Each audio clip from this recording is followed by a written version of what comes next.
Cuando hablamos de las profundidades del Estado, pensamos casi siempre en cloacas, policías y fondos reservados. Pero desde una oficina, cruzando bases de datos y estadísticas, también se puede manipular la vida política, con un error o con una trampa. Soy Juan Luis Sánchez. Hoy en Un Tema al Día, viaje a las profundidades políticas de un error estadístico. Una cosa antes de empezar. Ahora puedes disfrutar de todos los contenidos de eldiario.es y Podimo por solo 3,25 € al mes. Tienes todos los detalles de esta super oferta especial en eldiario.es/promo Podimo. Hoy vamos a ser valientes, hoy vamos a atrevernos a descender en formato podcast a las profundidades de la macroeconomía. Nos vamos a adentrar por los recovecos de la estadística económica oficial. Vamos a conocer a unas criaturas increíbles que se dedican a discutir sobre cálculos que el común de los mortales no acabamos de entender bien. Lo hacemos porque es importante y nuestro trabajo es intentar explicarte lo importante, aunque sea complejo. No nos podemos dar por vencidos antes de empezar, así que vamos a intentarlo. Porque alguien, en esas profundidades de la estadística oficial del Estado, ha cometido un error, involuntaria o voluntariamente. Y ese error tiene consecuencias muy graves. Un error que saca además a la superficie una batalla política casi invisible.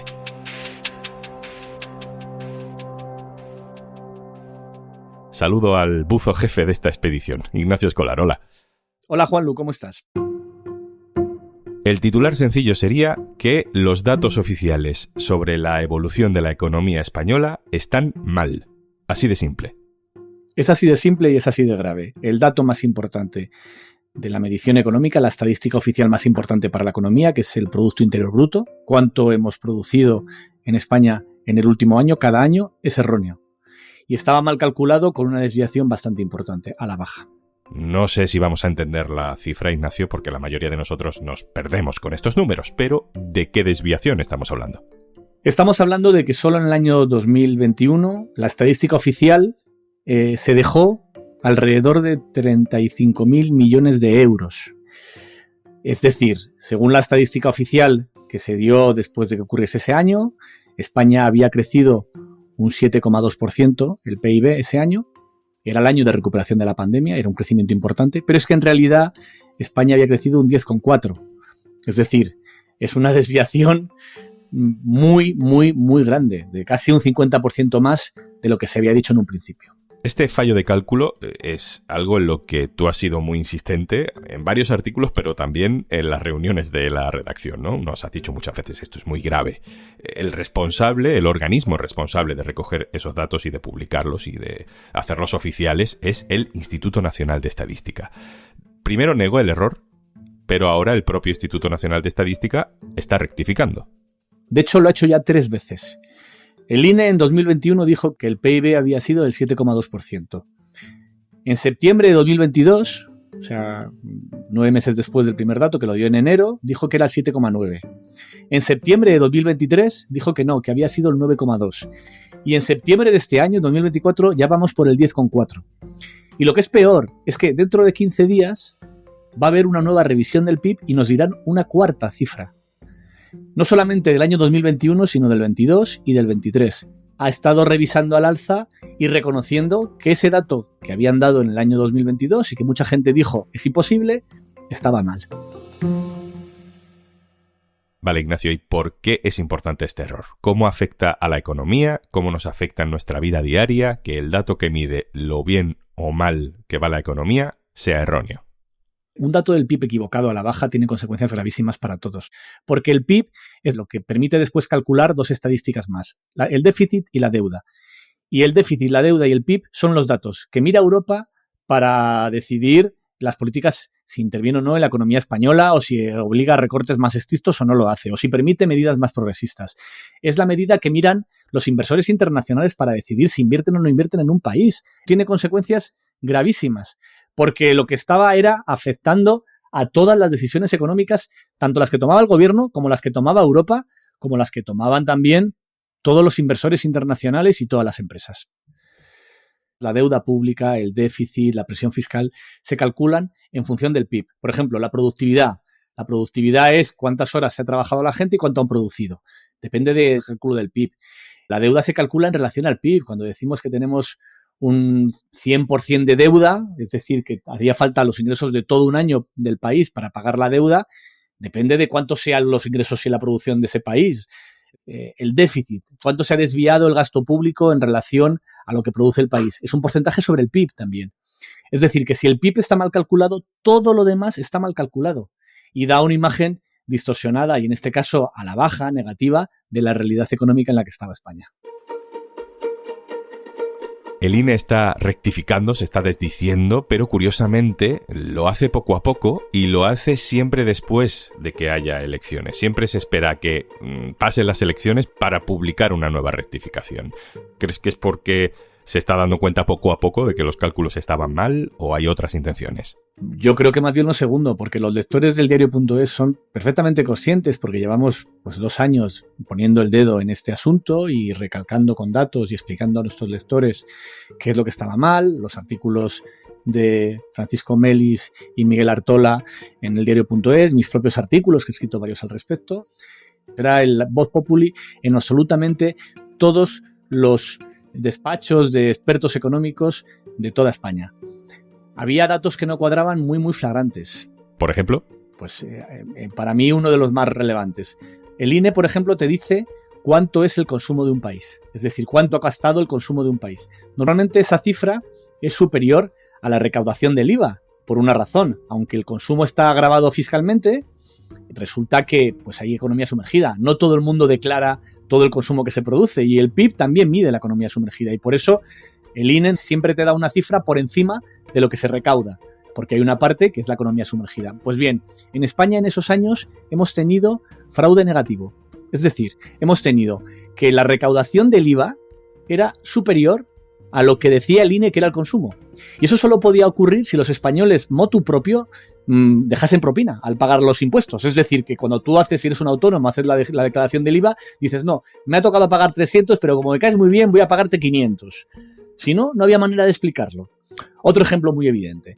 Las curvas del empleo y del PIB van en parejas. Es bastante obvio.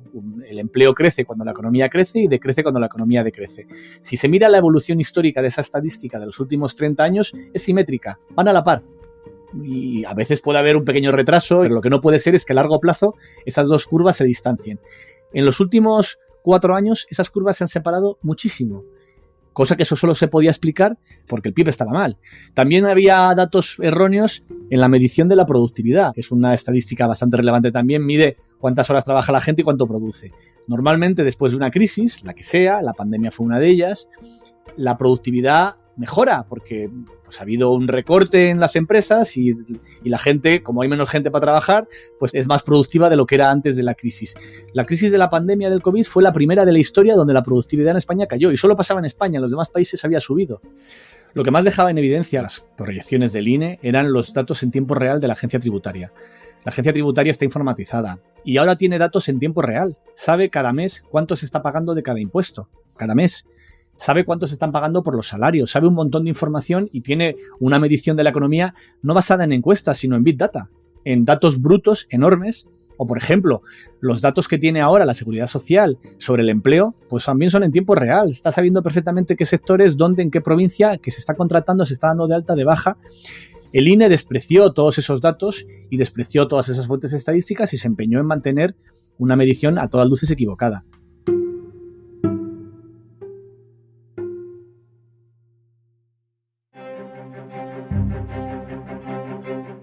Por resumirlo de otra manera, el Instituto Nacional de Estadística ha estado diciendo durante años que la economía española estaba peor de lo que realmente estaba. Y eso no solo tiene unas consecuencias técnicas, macroeconómicas, en nuestros bolsillos también, sino que tiene consecuencias políticas, porque la situación económica, el ritmo al que va la economía, siempre es un flanco de ataque para desgastar a cualquier gobierno. Esto decían los portavoces del Partido Popular con esos datos erróneos del INE en la mano. El Gobierno, con su política económica, se ha convertido en un lastre y hace que España siempre esté en el vagón de cola cuando hablamos de la recuperación. quedando claro que los presupuestos generales del Estado se basan en unas previsiones que ya nadie respalda. Mañana la Comisión Europea presentará sus previsiones de otoño y está claro que van a confirmar que todos sus cálculos son una fábula. Se han dicho muchas cosas, Ignacio, basadas en datos equivocados. Estos datos erróneos han sido la principal herramienta de oposición contra el gobierno de coalición durante buena parte de la legislatura anterior. El PP no hacía más que repetir que España estaba al vagón de cola de Europa, que era el peor país de Europa, el país donde más había crecido la presión fiscal, el país donde más se había hundido la economía. Y todo esto se basaba en un dato falso, con lo cual todo el discurso catastrofista sobre la economía española estaba basada en una gran mentira. Nos metemos aquí ya en territorio más desconocido todavía para la inmensa mayoría, ya no digo de los ciudadanos, sino incluso de los periodistas. Pero llega el momento de preguntarlo. ¿Quién está detrás de todo esto? ¿Quién ha sido, Ignacio, el responsable o los responsables de este error? Pues tiene nombre y apellido. Se llama María Antonia Martínez Luengo y es la directora del Departamento de Cuentas Nacionales del Instituto Nacional de Estadística, del INE. Esta persona fue nombrada en este cargo por el presidente del INE nombrado por el PP, por Gregorio Izquierdo. Gregorio Izquierdo, por cierto, ahora está de vicepresidente de la COE.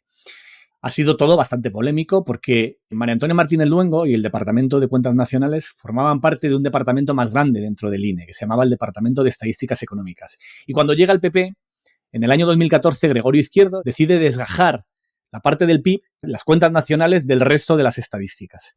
Y nombra allí a María Antonia Martínez Luengo.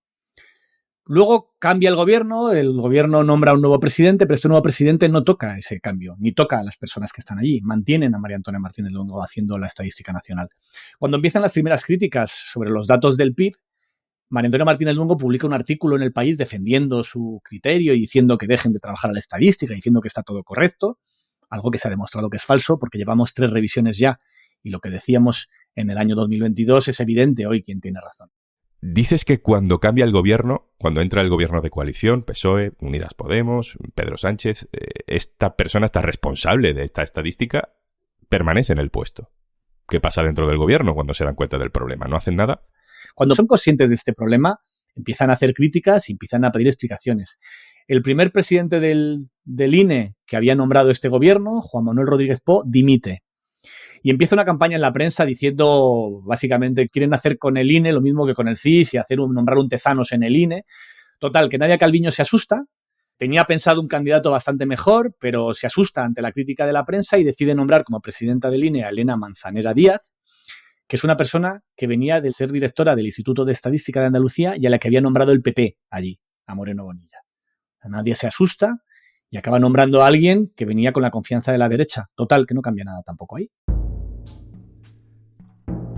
O sea que aquí lo que ha vuelto a ganar es esa especie de complejo de inferioridad que muchas veces se da en los gobiernos de izquierda, ¿no? De no querer meter mano por lo que pueda decir la prensa conservadora, incluso cuando hay un gran error, ¿no? Cuando algo es muy evidente, ¿no? O a lo mejor es esa tibieza, ¿no? De ciertos perfiles económicos, financieros, que aunque trabajen para gobiernos de izquierdas, pues muchas veces no se quieren enfrentar a gente de su gremio, aunque haya una equivocación tan grave de por medio. El gobierno tenía mucho miedo a que pareciese pues, que este gobierno era como el gobierno de Argentina, que cuando la inflación es muy alta le echa la culpa a la estadística, ¿no? Pero es que era evidente que aquí había un error garrafal, como se está demostrando con el tiempo. Y sí, le faltó valentía, desde luego a Nadia Calviño, a la hora de abordar el problema, porque al encontrarse con 2 o 3 críticas en la prensa dijo, pues vamos a nombrar a una persona que venga de antes de un organismo del PP y así no nos dicen nada. Claro, así no nos dicen nada y así tampoco se arregla nada. Yo estoy seguro que con un gobierno del PP esto no hubiese pasado jamás. Que un instituto de estadística hubiese dado un dato erróneo a la baja de manera persistente durante años contra todas las evidencias y que se hubiera mantenido el equipo que lo estaba haciendo, esto con el PP no hubiera pasado. Y con cualquier gobierno que se tomara en serio la estadística tampoco. Ignacio Escolar, director del diario.es, muchísimas gracias. Gracias a ti. Y antes de marcharnos... ¿Sabes que en Podimo ahora puedes reaccionar con emojis a tus episodios favoritos? Carita triste, corazones y hasta fueguitos si tú lo consideras. Un montón de funciones para conectar con tus podcasts favoritos y con los usuarios de la app que puedes descubrir navegando por nuestros podcasts. Disfruta de todos los contenidos del diario.es y Podimo por solo 3,25 € al mes. Tienes todos los detalles en eldiario.es/promopodimo. Esto es Un Tema al Día, el podcast del diario.es. Si te gusta lo que hacemos, necesitamos tu apoyo. Hazte socio, hazte socia del diario.es en eldiario.es/socio. El podcast lo producen Carmen Ibáñez, Marcos García Santonja e Izaskun Pérez. El montaje es de Pedro Nogales.